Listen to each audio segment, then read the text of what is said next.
Bonsoir tout le monde, ravi de vous retrouver pour cette nouvelle vidéo. On est le vendredi 7 avril 2023, on est le week-end de Pâques et on va faire une petite vidéo très simple avec quelques valeurs simplement que l'on a l'habitude de suivre. Alors j'ai rajouté cette semaine Visiomed et Recticel, mais voilà, pas grand chose de neuf. On va voir également que sur le CAC 40, on est sur des plus hauts, sous résistance. Il ne s'est pas passé grand chose cette semaine, donc c'est une semaine relativement calme. D'ailleurs, j'ai été un peu moins actif parce qu'il n'y a pas grand chose à poster. Donc on va faire le point quand même sur nos indices et nos valeurs. Vous le savez, cette vidéo est liée à mon compte Twitter, Ben de Lyon. Mon site internet spéculateurmalin.fr vous permettra de vous découvrir, de comprendre et d'exploiter l'analyse graphique. Donc n'hésitez pas à y faire un tour. D'ailleurs, tous les liens sont dans la description. Et puis ici, nous sommes sur la plateforme TradingView, plateforme que j'utilise d'ailleurs au quotidien. Et c'est pareil, vous avez deux tutoriels sur ma chaîne YouTube et deux tutoriels également en article de blog sur le site. Allez, on commence tout de suite du coup avec notre CAC 40. Donc on est en unité hebdomadaire, donc un chandelier est égal à une semaine de cotation. Et voilà notre semaine où on est. Donc très très peu volatile sur les plus hauts des 7400. Il ne se passe pas grand chose, tout simplement. Alors, cette zone-là des 7000, 7200 points, 7300 points, voilà, c'est une zone de support qu'il faudra surveiller euh, pour la suite. Néanmoins, pour l'instant, on n'y est pas. Et en hebdomadaire, on est toujours en phase haussière. Le RSI est toujours haussier, on n'est pas en surachat. Voilà. On est, euh, on est aussi à moyen terme, sauf que oui, on est quand même un petit peu en période de latéralisation. Allez, simplement, oui, on va quand même passer en journalier. Et en journalier, on voit que, ben voilà, on a potentiellement une épaule, tête-épaule inversée. Donc, cette zone de support des 7000, alors 7000, pas 7300 points, 7200 points, si elle venait à se transformer en support, donc si on venait déjà la retester et qu'elle fonctionnerait en support, et ben c'est tout simple en fait. Vous avez, alors je vais utiliser celui-là, vous avez un report chartiste à faire. Alors, la ligne de coup, ce qui nous donnerait la zone des 8000 points, tout simplement. Alors ça, c'est un objectif chartiste, purement graphique. Néanmoins, voilà, il a le mérite d'exister. Et on voit que les bandes de Bollinger sont plates, s'aplatissent, et la bande supérieure arrive quand même sur un niveau, sur les plus hauts du CAC, donc zone à surveiller. Par contre, on voit quand même qu'on est largement encore divergent, divergent large, parce que forcément, on a fait quand même un aller-retour sur les 6800 points pour rebondir dans la foulée. Donc du coup, notre range moyen terme au niveau de la volatilité, 7400, 6800 points, faut pas l'oublier quand même. Allez, on continue tout de suite avec nos biotech. Iritech Pharma, bah voilà, Iritech, ce que je disais, pas grand chose, toujours à surveiller. Zone des 0,96 à 1 euro, toujours en zone pivot. Alors, notre zone de support, première zone de support des 0,81, on est dessus. Voilà, est-ce que ça va tenir ou pas? En tout cas, en tout état de cause, la suivante, la suivante, c'est celle-ci, les 0,74, ou alors après, c'est ce niveau-là en dernier rideau des 0,70.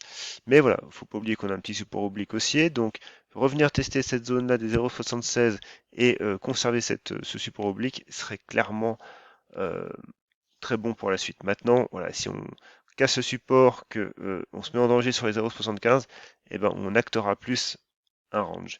Et si jamais on casse les 0,70, et ben là, pour le coup, fini la phase haussière. On reviendrait potentiellement sur nos plus bas, et ça serait pas bon pour la suite. Et d'ailleurs, le RSI, lui, est neutre. Donc actuellement, voilà, on est au milieu.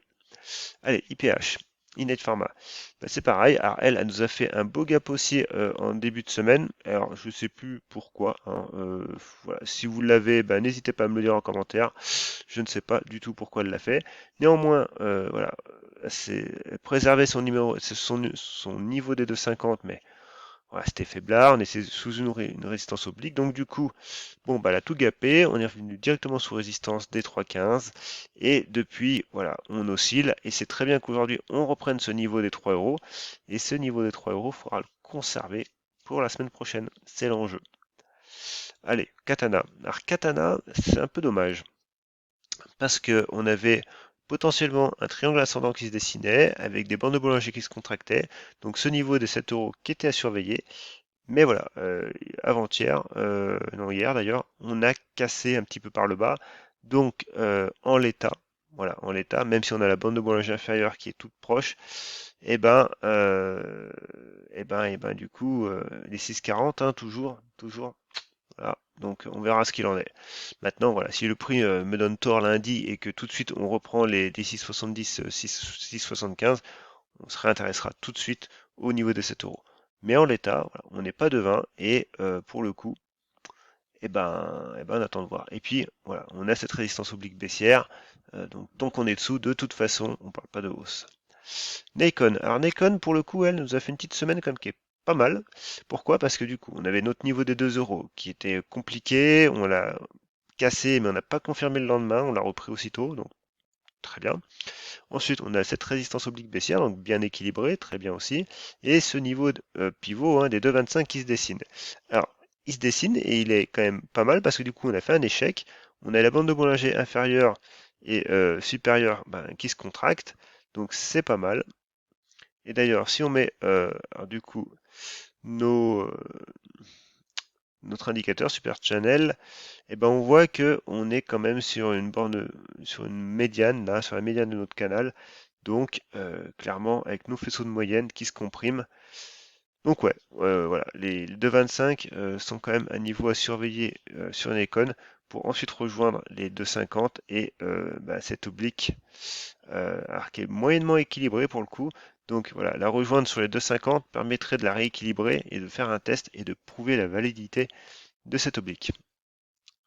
Alors je vais remettre, voilà, tac. Allez, ensuite, chargeur, c'est pareil, chargeur revient sur un niveau important, donc les 15 euros, 14,90. On est dessus, voilà, on fait un quasi doji. Pourquoi de quasi? Parce qu'en fin de compte, il y a une petite différence entre l'ouverture et la fermeture, mais au regard des mèches, voilà, on va dire que on reste sur un petit corps. Donc, du coup, voilà, toujours pareil, on tient, on est sur la bande inférieure de la bande de Bollinger, on est neutre, on a ce support oblique qui lui est bien équilibré, hein. On a déjà fait 3 points, parfaitement équilibré.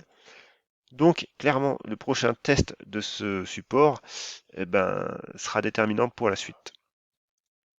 Ensuite, SO. SO, pas grand chose. Je l'ai conservé, je sais pas trop pourquoi, en fin de compte. Donc, du coup, SO a tenu son niveau des 44, c'est très bien.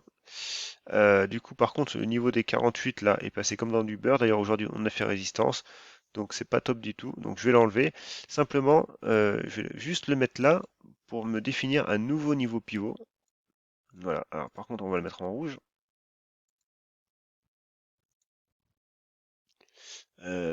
Résistance, voilà. Et voilà. Donc pour l'instant, on va voir où le prix nous emmène. S'il nous ramène sur les 44 ou si on fait plutôt une figure en triangle ascendant, alors que je trace un peu comme ça à la louche, on verra ce que le futur nous fera. Néanmoins, voilà, les 50 euros comme potentiel futur niveau pivot, avec la bande de Bollinger qui aura le temps d'arriver. Ensuite, GL Event. Alors GL Event, du coup, le breakout a été avorté. Et puis aujourd'hui, on vient mourir un petit peu sous la zone de résistance. Donc, en l'état, c'est pas top quand même. AVT, AVT, pour le coup, on est dans un triangle ascendant. Alors, si on regarde au milieu, c'est chaotique. Mais si on prend du recul, on voit que ici, sur les 0,38, on a cette bande de Bollinger supérieure avec la M200 qui arrive. On a ce support oblique haussier avec un niveau sur les 0,30. Et puis, ce support, voilà. Ce support avec cette zone là des 0,30, 0,31 qui commence à faire sens. Donc, à voir si le prix va la tenir, mais s'il la tient, on aurait quelque chose de potentiellement intéressant. Et puis, voilà, on se trace, pourquoi pas, cette petite résistance oblique qui nous donnera un petit signal précurseur. Et on voit au niveau du RSI, on reste comme dans une zone de neutralité. Enfin, Elena. Alors, Elena, du coup, elle est venue toucher sa zone de résistance, hein, moyen terme. Donc, du coup, ça consolide, ça corrige même. Là, maintenant, on est dans une phase où, du coup, la zone des 32 était importante à tenir, on l'a pas tenue parce qu'elle correspondait aux 50% de retracement. Donc maintenant, on est un petit peu entre deux zones, entre les 50 et les 61,8. Voilà, alors là on voit quand même que maintenant la zone de 32 est en résistance, on a fait une mèche haute dessus, donc les vendeurs ont quand même encore la main. Donc voilà, l'optique, ça serait de revenir retaper un petit peu cette zone des 31,50 qui est zone de breakout, hein, mais voilà, ça fait quand même un pullback qui est très profond, donc du coup, bien attendre quand même que ce 31,50 soit fonctionne en support, parce que là pour l'instant, c'est pas si garanti que ça. Et enfin, Visiomed. Alors Visiomed, on va se mettre en hebdomadaire, et en hebdomadaire, on voit quand même, alors simplement en hebdomadaire, on va faire ça, et ensuite on va faire ça. Alors pendant un temps, nous, on l'a surveillé à l'automne, je ne sais pas si vous vous souvenez, mais on en avait parlé hein, pendant plusieurs fois ici, hein, euh, sur cette zone-là, voilà, des 0,43, avec on avait cette zone de support. Alors j'ai perdu mon, voilà, ici, cette zone de support ici, hein, et du coup, on l'avait cassé, donc on a fait un support oblique hein, qui est de qualité, et du coup on a matérialisé d'ailleurs cette zone de support également. Voilà. Donc graphiquement, Visiomed est très propre, hein. Là, il n'y a pas de problème. C'est clair, voilà, c'est pas ambigu. C'est le principal, sincèrement, quand vous faites des analyses, c'est qu'elles soient propres, qu'elles soient claires. Si elle est claire pour vous, elle sera claire pour le marché. Si elle n'est pas claire pour vous, pourquoi elle le serait pour le marché, en fait, tout simplement, hein. Et du coup, donc zone de support. Voilà. Alors, ce qu'il en est, ce qu'il en est, c'est que du coup, actuellement, on est sur notre zone de résistance moyen terme. Alors, zone de résistance qui est un poil large quand même, je trouve. Mais en fait, on n'a pas trop de zone de... Ouais, pour le coup, là, on n'a pas beaucoup plus de repères. Néanmoins, voilà, ça correspond avec la bande de Bollinger inférieure, supérieure, donc ça reste probant. Et puis, si vous voulez, voilà, on a... Bon, là, par contre, pour le coup, on a un peu coupé, donc on va l'enlever. Ça va nuire un petit peu plus au tracé. Donc voilà, donc clairement ce niveau-là des 0,50 à surveiller, zone dès qu'il est 0,41 à tenir. Si on ne le tient pas, on a toujours ce support oblique haussier pour préserver notre tendance haussière hein, de retournement qu'on a eu début 2022 et qui est en train de s'opérer. Et on voit que les fluctuations commencent à se ralentir. Donc potentiellement, ici on est en hebdomadaire, mais si voilà, ça continue, cet été, on pourrait avoir quelque chose de pas mal sur Visiomed. Et enfin, Recticel, c'est un peu le même principe. Tout simplement, on a une zone de support ici sur les 16,50, une zone de résistance sur les 18. Pour l'instant, on est neutre en hebdomadaire. Et en journalier, on est un petit peu limite neutre, mais moins. Pourquoi? Parce que évidemment, voilà, on fait des plus hauts de plus en plus bas depuis février, donc forcément, le RSI n'aime pas ça. Néanmoins, on préserve toujours ce niveau des 16,50. Donc voilà, c'est pareil. Si on tient les 16,50, on surveillera la cassure de cette zone-là des 17,30 pour aller rejoindre les 18 et avoir de nouveau quelque chose de plus moyen terme. Voilà, sur ce, j'espère que cette vidéo a été instructive pour vous. N'hésitez pas, si vous voulez que j'analyse des valeurs, de me les mettre en commentaire ou sur mon Twitter. Je les analyserai avec plaisir. Le petit pouce levé, c'est ultra important pour moi et pour YouTube, donc n'hésitez pas à le mettre. Et sur ce, moi je vous dis à très bientôt. Bye.